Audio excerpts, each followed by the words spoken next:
पाहण्यासाठी आमच्या YouTube चॅनलवरील PVR म्हणजेच पंढरी वार्ता या न्यूजला सबस्क्राइब करा आणि शेजारील बेल आयकॉनवर क्लिक करा।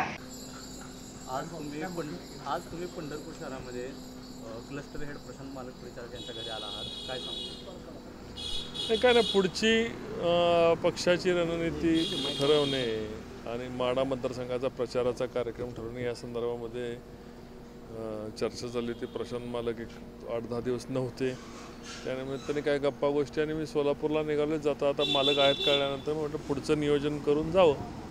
महायुतीमध्ये तुमचं तिकीट कापण्याची चर्चा चालू आहे, प्रसारमाध्यमातून तशा बातम्या देखील येत आहेत, काय वाटतं? आता जे प्रसारमाध्यम कापते म्हणते ते 10 मिनिटात परत सांगतात नाही कापत। आता मी काय करणार या सगळ्या गोष्टीला? माढ्या मतदारसंघाचं सगळ्यांचं सूत्र तुमची फार मजबूत आहेत, सूत्र बदलतात, सूत्र करतात, पण आपापल्या वृत्तवाहिनीचा दर्जा आपण सर्वांनी ठेवला पाहिजे। अशा बोगस बातम्या लागल्या नाहीत पाहिजे याची काळजी सर्वच आपापल्या वृत्तवाहिनीने घेतली पाहिजे।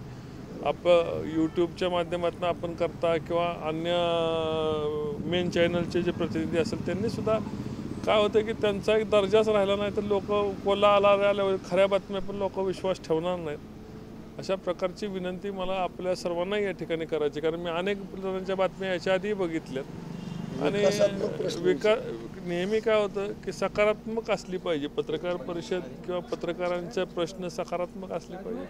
नकारात्मक बाबीला तुम्ही मलाही त्याच्यावर काम बोलता येत नाही आणि मी स्वतः या कधी नकारात्मक बोलायला मला इंटरेस्ट नसतो। साहेब, साताऱ्याची जागा बदलून माढ्याची जागा राष्ट्रवादीची खरं आहे का? पाण्याच्या संदर्भात काही म्हणजे असं काही चर्चा आहे काही? बिलकुल अशी काही चर्चा नाही। आपल्याला त्याची कल्पना आहे की पहिल्या 20च्या यादीमध्ये जिथं कुठलाही वाद नाही, ज्याला क्लिअरन्स असतो, ज्याच्यामध्ये सर्वे झालेला असतो, उमेदवारावर खात्री असते, अशा पहिल्या यादीमध्ये महाराष्ट्राची उमेदवारी माढ्याची डिक्लेअर झालेली आहे। आणि कुणी किती शंका उत्पन्न केल्या, कुणी काय केल्या, तर मी आज तुम्हाला सांगतो माढा मतदारसंघामधले मागच्या वेळेस 80-90 हजारांनी मी जरी निवडून आलो असलो तर यावेळेस 3 लाखाच्या आत निवडून येणार नाही।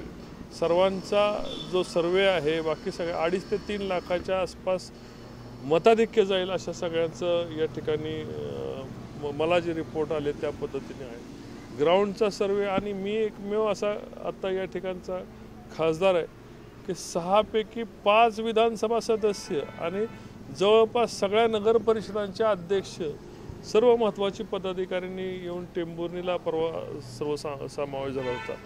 मोठ्या मनाने त्या ठिकाणी आदरणीय शिंदेसाहेबांच्या इथं त्यांनी पहिला कार्यक्रम त्यांनी घेतला आणि असं असताना सुद्धा एक प्रकारचा नॅरेटिव्ह सेट करणं आणि नॅरेटिव्ह सेट करताना काही लोकांनी आपापल्या चॅनलची पण काळजी घेतली पाहिजे, कारण त्या व्ह्युअर्सचा विश्वास उडाला तर तुमच्या चॅनलकडे लोकांचा दृष्टिकोन बदलला जाईल।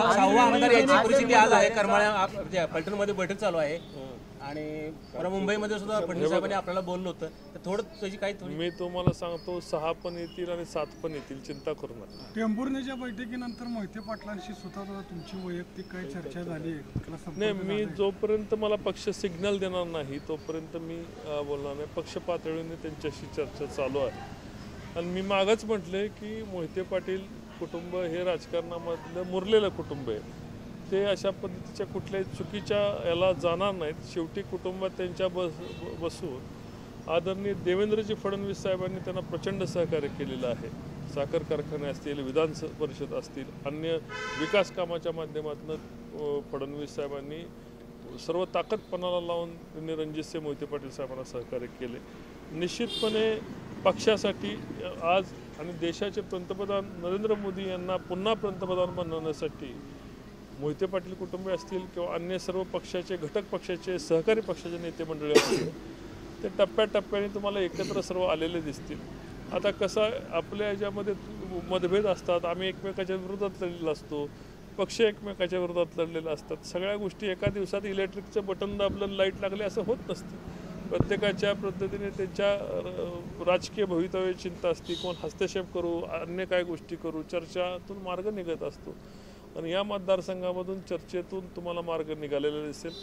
हा मतदारसंघ किंबहुना पश्चिम महाराष्ट्रातील सर्वात जास्त मताधिक्य देणारा हा भारतीय जनता पार्टीचा मताधिक्य देणारा हा मतदारसंघ म्हणून तुम्हाला पुढे येईल.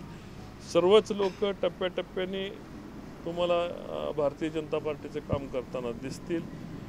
ज्या लोकांना भविष्याची चिंता नाही, ज्या लोकांना आपल्या पार्टीची चिंता नाही, त्या लोक काय एखाद दुसऱ्याने निर्णय घेतला तर एखाद दुसरा म्हणजे काय पक्ष होऊ शकत नाही. मागील विधानसभेला माझ्याबरोबर एकच विधानसभा सदस्य होते, आमदार जयकुमार गोरे. आज आमची ताकद वाढली, अन्य 4 विधानसभा सदस्य आमच्याबरोबर आलेले. पक्षाचं प्रचंड या ठिकाणी नेटवर्क वाढलेलं आहे. मतदारसंघामध्ये देशामध्ये सर्वाधिक कामं झालेल्या काही मतदारसंघामध्ये आपला मतदारसंघ माढ्याचा येतो, याची आपल्या सर्वांना कल्पना आहे. त्यामुळं माझ्यावर टीका करायची झाली तर कामं झाली असं म्हणू शकत नाही. तर प्रचंड मोठ्या प्रमाणावर कामं झाली, हजारो कोटी रुपयाची या मतदारसंघामध्ये कामं झाली. आणि सर्वाधिक कामं करणारा महाराष्ट्रामधला खासदार म्हणून माझ्याकडे देशपातळीवर बघितलं जातं. आणि अशा वेळेस थोडा बहुत प्रमाणामध्ये एक प्रकारचा विरोधी लोकांचा याच्याकडे नॅरेटिव्ह सेट करण्याची जी भूमिका चाललेली आहे, ती भूमिकासुद्धा हाणून पडेल. कारण शेवट गावागावामध्ये जेव्हा जो कोण विरोधी पार्टीचा उमेदवार असेल तो गेल्यानंतर त्याला रिस्पॉन्स जेव्हा मिळणार नाही, तेव्हा सर्व चित्र स्पष्ट होईल. या ठिकाणी 10% इकडं 90% इकडच्या इकडे कल हा झालेला तुम्हाला येणाऱ्या भविष्यात दिसेल, असं मी तुम्हाला खात्री दिसेल. रणजितसिंह मोहिते पाटलाचं मौन याच्यावर तुम्हाला काय सांगू? गदारोळ चालला पण रणजितसिंह मोहिते पाटील बाहेर त्यांची भूमिका तुम्ही कधी ऐकलंय का की माझ्या विरोधात त्यांनी कुठलं स्टेटमेंट केलेलं आहे का? मग ते त्यांची भूमिका ही विचार करून करत असतील, कदाचित त्यांना उत्तर देत असतील.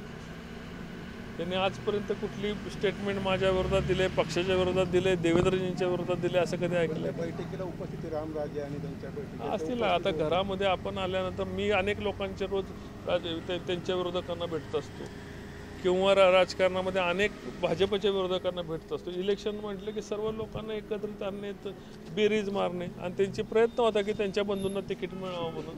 साहजिक आहे, सर्वांनी मध्ये वेगवेगळ्या विरोधी पक्षाच्या लोकांशी संबंध साधणे, ह्यात काही गैर थोडीच आहे. रामराजे आणि फडणवीस साहेबांची भेट झाली, चर्चाही झाली. ते म्हणाले कार्यकर्त्यांशी बोलून मी माझा निर्णय सांगतो. आज बैठक आहे, तुम्हाला आशा आहे का सकारात्मक निर्णय घेतील ते याबाबत? आता उमेदवार म्हटल्यानंतर अपेक्षा अशा असणं स्वाभाविक आहे. आता त्यांनी त्यांच्या कार्यकर्त्यांशी मत जाणून घेतल्यानंतर आता 1 तासाभरात कळेल की त्यांचं मत काय आहे.